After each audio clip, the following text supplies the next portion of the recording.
ನಾನು ಕೂಲಿ ಮಾಡಿದ್ರು ಚಿಂತೆ ಇಲ್ಲ, ನನ್ನ ಮಕ್ಕಳು ಕುದುರೆ ಹತ್ತಿ ಮೆರಿಬೇಕು ಅಂತ ಕನಸು ಕಾಣ್ತಾ ಇದ್ದಾರೆ.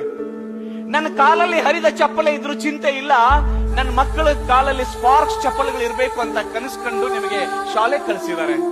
ನನ್ನ ಮೈ ಮೇಲೆ ಹರಿದ ಬಟ್ಟೆ ಇದ್ರು ಚಿಂತೆ ಇಲ್ಲ, ನನ್ನ ಮಗ ನನ್ನ ಮಗಳು ರಾಜ್ಕುಮಾರಿ ತರ ಇರಬೇಕು ಅಂತ ಹೇಳಿ ಚಂದದ ಡ್ರೆಸ್ ಅನ್ನ ಕೊಟ್ಟು ನಿಮಗೆ ಯಾವುದೇ ಕೆಲಸಕ್ಕೆ ಹಚ್ಚದೆ ಓದ್ಬೇಕು.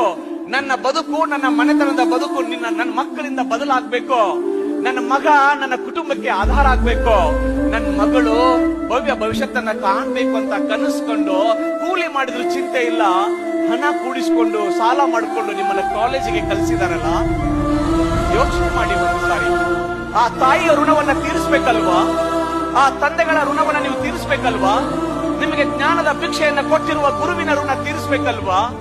ಹಾಗಿದ್ರೆ ಏನ್ ಮಾಡ್ಬೇಕು ಅಂತ ಒಂದು ಡಿಸೈಡ್ ಮಾಡಿ ಸ್ಟೂಡೆಂಟ್ಸ್. ಆ ಅಪ್ಪ ಅಮ್ಮನ ಋಣ